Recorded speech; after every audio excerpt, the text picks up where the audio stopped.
गिर जाता था, बेहोश हो जाता था, उसके बाद भी जिंदा होकर बच गया हूँ। मुझे नहीं पता कि जो है कि जज साहब ने कैसे इतना अच्छा जजमेंट दे दिया जब कहा कि ये देश तोड़ने की बात नहीं, देश जोड़ने की बात कर रहे हैं। तो मैं हर उस बंदे का, शख्स का शुक्रगुजार हूँ, तहे दिल से हूँ। मैं और मेरी पूरी फैमिली उस बंदे की ज़िंदगी भर जो है एहसानमंद रहेगी। लेकिन क्राउड फंडिंग की बात आ रही है तो मैं बता दूं, ना ही मेरी वाइफ ये बात डॉक्टर कफील बच्चों ने, आपको रोककर एक बात पूछना चाह रहा हूँ, किसी ने भी डॉक्टर कफील आपको रोक के एक बात पूछना चाह रहा हूँ। लगातार लोग लिख रहे हैं और सवाल इसी बात का कर रहे हैं जो क्राउड फंडिंग की बात थी, जिसको आपको मैंने रोक करके सवाल किया। आपकी तरफ से या परिवार की तरफ से क्या कहा गया था ऐसा कि क्राउड फंडिंग की जरूरत है? मेरी वाइफ ने जुलाई में ही वीडियो रिलीज करके बोला था कि हमें पैसे की कोई ज़रूरत नहीं है क्राउड फंडिंग की, और क्राउड फंडिंग नहीं करिए। उसके बाद मेरे भाई ने भी वीडियो डाल कर किया हुआ था। और हम ना, आपको ये बता दूं, मैंने क्राउड फंडिंग की है, खुद भी की है। जब 2018 में जब हम लोगों को अपने घर के औरतों के गहने गिरवी रखने पड़े थे, जब इलेक्शन क्या कहते हैं जुडिशियल कार्रवाई के लिए वकीलों को पैसा देने के लिए, उस वक्त मैं खुद सामने आया था और मैंने खुद क्राउड फंडिंग की थी जब ज़रूरत थी तो। लेकिन जब ज़रूरत नहीं है तो क्यों पैसा मांगोगे? कोई गरीब ही देता है ना, 100 रुपये देते हैं, 500 रुपये कुछ उम्मीद से देते हैं। इसीलिए मेरी वाइफ ने बाकायदा आके सामने कहा कि कोई पैसा नहीं चाहिए। मेरे भाई ने कहा, और हम लोगों को, मैं आपको सबके, आपके हिंदुस्तान लाइव के माध्यम से सबको कह देना चाहता हूँ कि मैं अल्लाह के जवाबदेह हूँ और अल्लाह को ही जवाब दे दूँगा। और मैं अपने दिल से आपको कहता हूँ, अपने बच्चों के साथ कहता हूँ, अल्लाह को मानते हुए कहता हूँ कि 1 रुपये भी किसी भी क्राउड फंडिंग के थ्रू नहीं मिला है। किसी NGO ने, किसी संस्था ने, किसी पॉलिटिकल पार्टी ने कोई पैसा नहीं दिया है। लेकिन जो लाखों रुपया डॉक्टर कफील के नाम से लोगों ने दिया, जिनमें चाहे 1 रुपये से लेकर की 1000 रुपये से लेकर की लाख रुपए तक, 20 50 हज़ार रुपये तक डॉक्टर कफील के नाम वो जमा हुआ, उसमें से कुछ डॉक्टर कफील के परिवार को नहीं मिला। अरे अभी तो मेरे पास सऊदी अरेबिया से भी एक फ़ोन आया था, और उन्होंने, नाम नहीं बताऊंगा, उन्होंने कहा कि जो है वो अलीगेरियन है वो लोग, और वो आजमगढ़ के रहने वाले हैं, अलीगेरियन है एक्चुअली। उन्होंने कुछ पैसे इकट्ठा करके दिए थे, और उस बंदे, आपको पैसे मिले कि नहीं? तो मैंने कहा भाई पैसे हमें नहीं मिले हैं, और ना ही हमें मिले हैं, और अल्लाह का शुक्र है कि अभी ज़रूरत नहीं है। जिस दिन ज़रूरत होगी डॉक्टर कफील खुद सामने आ जाएंगे या उनकी फैमिली खुद सामने आ जाएगी। तो कानूनी लड़ाई लड़ने के लिए या वकीलों को पैसे देने के लिए, हाँ, यही बात बता दूं, मेरे जिनको भी कंफ्यूजन हो रहा है, मेरे वकील, पब्लिक को कंफ्यूजन हो रहा है पूरे देश और दुनिया में। मेरे वकील फुजैल अयूबी साहब हैं जो दिल्ली के रहने वाले हैं, एबाद मुश्ताक है जो दिल्ली के रहने वाले हैं, इंदिरा जयसिंह मैम हैं जो सुप्रीम कोर्ट की सीनियर एडवोकेट हैं। उनको मेरी अम्मी के खाते से 2.5 लाख रुपये गया है, आप पता कर सकते हो। उनको किसी और ने पैसा दिया गया। इसके अलावा आपके जो इलाहाबाद के वकील हैं, दिलीप गुप्ता सर, मनोज पांडे, मनीष सिंह, नजरुल इस्लाम, सफदर काजमी, ये 5 वकीलों की टीम हमने बनाई थी इलाहाबाद में।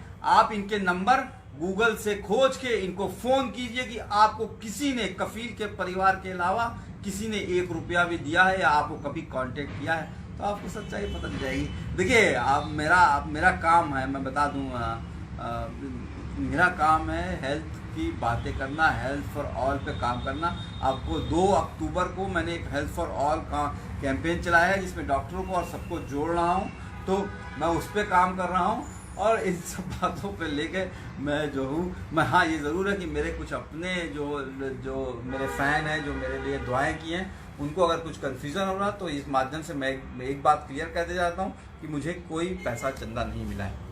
आगे आपने कहा कि अगर ज़रूरत होगी तो मैं खुद, अगर ज़रूरत हुई अपनी लड़ाई लड़ने के लिए, तो पैसा क्राउड फंडिंग के लिए मैं खुद कहूँगा, मैं किसी से नहीं कहलवाऊँगा। अल्लाह दुआ कीजिए कि ऐसी नौबत दोबारा ना आए। तो लेकिन डॉक्टर कफील, आपने साफ कहा एक मर्तबा आपके लिए क्राउड फंडिंग की ज़रूरत हुई थी, और वो आपने खुद ही कहा 2018 की बात थी, आपने उसमें खुद ही बोला था। अब 1 नहीं 2 नहीं, कई लोग कहने लग रहे हैं इस चीज़ को, जबकि डॉक्टर कफील के परिवार ने कह दिया कि तो हमने लोग 1 रुपया कहेंगे, लोगों का काम है कहना। आपका दिल साफ होना चाहिए, आपका माल साफ होना चाहिए। मैंने कभी कोई गलत नहीं किया। मैं योगी जी की आंख में जब आंख डाल के बोल सकता हूँ कि मैंने कुछ गलत नहीं किया है, तो मैं किसी की भी आंख में आंख डाल के देख सकता हूँ या बोल सकता हूँ कि मैंने गलत नहीं किया है, क्योंकि मेरा आमाल सही है। मेरा अल्लाह जानता है कि मैंने कुछ गलत नहीं किया है। बाकी जो है कुछ तो लोग कहेंगे ही। जब आप भाई जो है पैगंबर साहब के ऊपर जो है बहुत से इल्ज़ाम लगे, लोगों ने बहुत कुछ किया, आप जो है जीसस के ऊपर किया, तो लोग तो गौतम बुद्ध साहब के साथ किया, तो मैं तो बहुत छोटा सा आदमी हूँ यार। लोग तो कहते रहेंगे, पर आपको अपना जो है मोटो जो है, जो आपको इस वक्त आपको पता है कि डेटा बता दूं साहब कि 1000 लोग कोरोना वायरस से रोज मर रहे हैं इस वक्त, और 1 लाख से ज़्यादा मर चुके हैं। लेकिन इंडिया में 28,000 लोग रोज बिना कोरोना वायरस की डिजीज यानी नॉन कोविड बीमारियों से, जैसे कैंसर हुआ, हार्ट अटैक हुआ, डायलिसिस ना मिलने की वजह से, प्रेगनेंसी से, डिलीवरी के वक्त, pneumonia, dengue, malaria, chikungunya, diarrhoea, उससे लोग मर जा रहे हैं। तो हम लोगों को अपने हेल्थ स्ट्रक्चर पे काम करना है, और आपको इस आपके हिंदुस्तान लाइव के माध्यम से ये बता देना चाहता हूँ, जब नवंबर, दिसंबर, जनवरी, ये 3 महीना जो है ये बहुत क्रूशियल होने वाला है। खासकर जो है, आपने क्या बताया, नवंबर, दिसंबर, जनवरी, बहुत ज्यादा, नवंबर, दिसंबर, जनवरी जो है ये बहुत जो है डिफिकल्ट टाइम होने वाला है पॉपुलस स्टेट में, जहाँ पे पॉपुलेशन ज़्यादा है, जैसे बिहार, आसाम, वेस्ट बंगाल और छत्तीसगढ़, राजस्थान, मध्य प्रदेश। तो ये जो एरियाज़ हैं यहाँ पे अच्छा खासा जो है, चूँकि बच्चों को इन विंटर में इन्फ्लुएंजा इन्फेक्शन होता है, जिससे इन्फ्लुएंजा इन्फेक्शन होता है, जिससे वो जो है अगर उनको कोरोना हो जाए तो वो सुपर स्प्रेडर बन सकते हैं, और वो जो है कोरोना को बहुत फैला सकते हैं। तो हमें जो है अगले 3-4 महीने बहुत काम मिलके करना है। तो मुझे लगता है कि सबको एक साथ आना चाहिए और हेल्थ फॉर ऑल पे काम करना चाहिए। डॉक्टर कफील खान, वो लोग जिन्होंने आपके लिए इंसाफ की लड़ाई के लिए आवाज़ उठाई और लगातार आगे आते रहे, उनमें बहुत से लोग ऐसे हैं जो आपसे मिलना भी चाहते हैं। आपको लगता है कि आज उनको मिलना चाहिए, वक्त देना चाहिए, या जो कुछ खदशे हैं, ख्यालात हैं, जो कोई कम्युनिकेशन गैप्स हैं, वो बात? मैं सबसे मिलना चाहूँगा, मैं हर किसी से गले लगना चाहूँगा, हर किसी का शुक्रिया अदा करना चाहूँगा। मैं जो हूँ अभी दिल्ली में था, कल कुछ बच्चे आए थे कुशीनगर से मिलने, मैं उनसे उतने ही इस्तकबाल से मिला, और मैं सबसे मिलना चाहूँगा, पूरे इंडिया के हर कोने कोने जाके जो है मिलना चाहूँगा, और आपके घर आना चाहूँगा, आपके साथ बैठ के खाना खाना चाहूँगा।